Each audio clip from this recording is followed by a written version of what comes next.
Bismillahirrahmanirrahim. Alhamdulillahirabbil alamin. Allahumma shalli ala sayyidina Muhammadin tibbil qulubi wa dawaiha wa afiyatil abdani wa shifaiha wa nuril absari wa dhiyaiha wa ala alihi wa sahbihi wa sallim. Assalamualaikum warahmatullahi wabarakatuh. Saudaraku yang dimuliakan Allah Subhanahu wa taala, pada pagi hari ini kita akan bersama-sama belajar lebih jauh, lebih mendalam, dan insya Allah tiap hari kita akan terus belajar.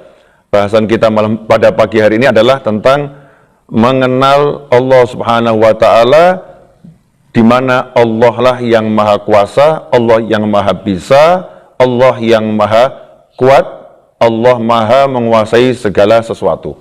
Sebagai seorang muslim, kita nggak bicara yang lain. Saya di sini berbicara sebagai seorang pribadi muslim yang iman kepada Allah dan Nabi Muhammad SAW. Tidak ada tawar-menawar, mutlak kita harus yakin, percaya, tidak ada sesuatu di jagat raya ini yang bisa mencelakakan kita kecuali atas izin Allah Subhanahu wa ta'ala. Semua kuasa ada di tangan Allah ta'ala. Selain Allah adalah makhluk, selain Allah adalah ciptaan Allah Subhanahu wa ta'ala, makhluk. Makhluk itu punya satu sifat mendasar. Sifatnya adalah lemah.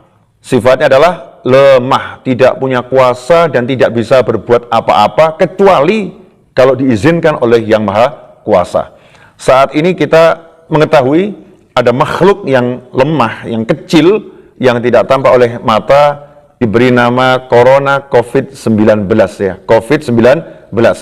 Makhluk yang kecil ini telah membuat porak-poranda berbagai negara di belahan dunia. Banyak orang yang akhirnya menjadi saling mencurigai satu dengan yang lain karena waspada, akhirnya saling mencurigai. Kejadian yang kita saksikan di sebuah restoran, ada orang lagi makan, mungkin 20 orang, 30 orang lagi makan, ada satu yang bersin, maka yang lain langsung menoleh ke orang tersebut dengan pandangan yang menghakimi. Ini orang jangan-jangan kena penyakit COVID-19, kena virus tersebut. Ikhwani rahimakumullah, kehidupan yang seperti ini tentunya tidak menyenangkan. Kehidupan yang seperti ini tentunya tidak baik bagi persatuan, kesatuan, ya, kemudian bagi kerukunan ya, antara anak bangsa seagama dan umat beragama. Makanya kita harus kembali mempelajari akidah yang benar, akidah Islamiyah, bahwasanya tidak ada satupun yang bisa menular kepada kita kecuali atas izin Allah Subhanahu wa ta'ala. Tidak satupun yang bisa mencelakai kita kecuali atas izin Allah Subhanahu wa ta'ala. Kita nggak boleh hidup dengan takut kepada makhluk. Tidak boleh hidup dengan takut kepada makhluk apapun itu namanya. Mau manusia, mau jin, mau setan, apapun kita nggak boleh takut. Bayangkan kalau kita hidup dengan takut pada makhluk. Jangankan yang namanya COVID-19. Ya, kita mau keluar rumah juga nggak akan berani. Mau keluar rumah, nanti muncul tuh setan ngasih was-was. Alladzi yuwaswisu fi sudurin nas minal jinnati wan nas. Ada bisikan yang mengatakan, hati-hati loh, nanti kalau ada supir yang ngantuk, akhirnya dia banting setir ke kanan, kamu ditabrak, mati kamu. Akhirnya dia takut nanti kalau keluar, ada orang yang lamun ketabrak. Hati-hati loh, di jalan nanti kalau ada orang yang lagi mabuk, tiba-tiba kamu dihajar, mati kamu. Hati-hati loh, nanti kalau misalnya di jalan, ya kamu lagi jalan, tiba-tiba ada gempa bumi, maka kamu akan mencelaka. Hati-hati, hati-hati, hati-hati. Hati-hati bagus, tapi kalau hati-hati menjadi alasan, kemudian kita tidak mencurigai orang lain dan mencurigai kehidupan, maka sebetulnya kita udah sakit sebelum terkena penyakit. Kita udah jatuh sebelum kita itu dijatuhkan. Kita sudah lumpuh sebelum kita itu lumpuh. Maka nggak boleh hati kita seperti ini. Hati kita harus meyakini bahwasannya tidak ada satupun yang bisa mengganggu dan mencelakai kita kecuali atas izin Allah Subhanahu wa ta'ala. Karena yang punya izin Allah, yang punya kuasa Allah, maka sungguh aneh dan ironi kalau kita meninggalkan Allah Subhanahu wa ta'ala. Kalau kita menjauhi Allah Subhanahu wa ta'ala. Ikhwani rahimakumullah, seharusnya dalam segala keadaan kita memperbanyak untuk ingat sama Allah, doa kepada Allah. Di mana Allah mengatakan, ala bidzikrillah tatmainnul qulub. Ketahuilah hanya dengan ingat sama Allah, maka hati ini akan menjadi tenang, jiwa ini akan menjadi tenang. Ingat sama Allah Subhanahu wa ta'ala. Karena itu menyikapi corona COVID-19 ya nyantai-nyantai saja, gak usah heboh.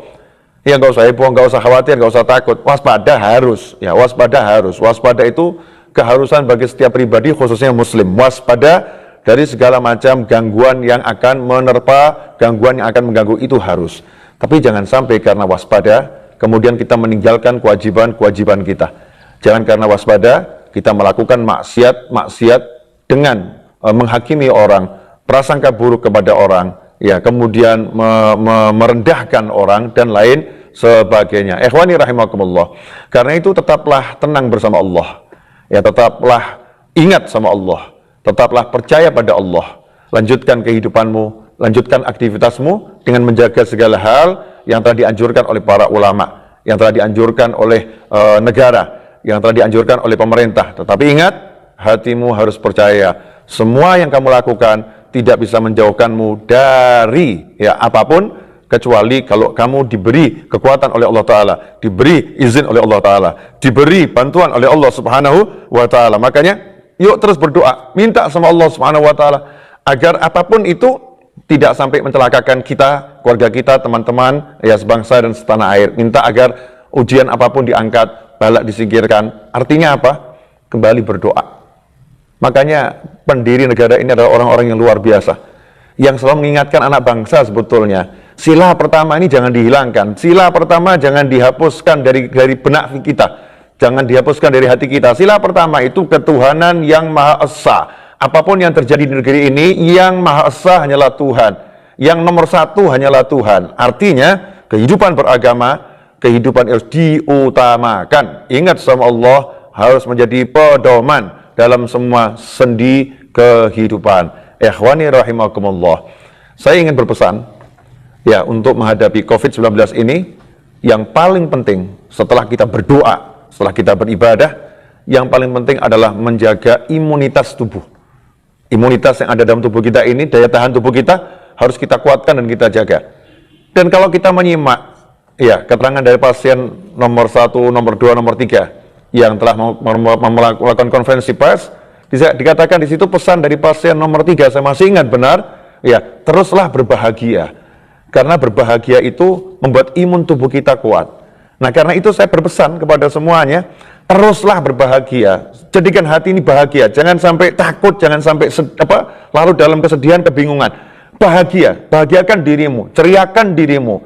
Kalau dirimu bahagia, kamu akan sehat. Kalau diri kita ini nggak bahagia, kita udah sakit dan akan semakin sakit. Tapi bagi muslim, jadikan bahagia kita dengan taat kepada Allah Subhanahu wa Ta'ala. Bahagia kita dengan mencari ilmu, bahagia kita dengan duduk berzikir, bahagia kita dengan menolong orang lain, bahagia kita dengan berbakti sama orang tua, bahagia kita dengan bahagianya menurut Allah Subhanahu wa Ta'ala. Yakinilah, berbahagia itu menjadi obat yang paling mujarab. Nomor 1 tadi ya, berbahagia. Nomor 2, konsumsi makanan yang sehat. Segera sekarang ini cek ya kehidupan kita ini dalam pola makan sehat enggak ini? Pola makan kita benar enggak ini? Kalau pola makan kita enggak sehat, perbaiki. Jangan lupakan ya yang karunia Allah yang luar biasa. Indonesia dikasih dedaunan, ya buah-buahan, hijau-hijauan. Buat tuh sup tiap hari ya, yang penuh dengan wortelnya, kemudian ada sayur bayam, apapun itu yang hijau-hijau, maka akan membantu kita untuk menjadi sehat, daya tahan tubuh kuat. Ya kemudian tubuh kita akan siap menghadapi gangguan dari luar. Tapi kalau kita nggak siapkan tubuh kita, mau kita menyingkir ke sana, kita menyingkir ke sini, sementara tubuh kita sudah kita jaga, benteng yang paling utama nggak kita buat, maka rentan kita kena penyakit, saudara-saudara. Zahiran wa batinan. Nomor 1, ingat yang bisa nolong hanya Allah, minta sama Allah. Nomor 2, kalau udah ingat sama Allah, hati tenang, jadi bahagia. Nomor 3, perbaiki pola makan, asupan gizi ya, asupan gizi diperbaiki, karena itu yang terpenting. Insya Allah setelah semua lakukan itu, jangan khawatir, jangan prasangka buruk.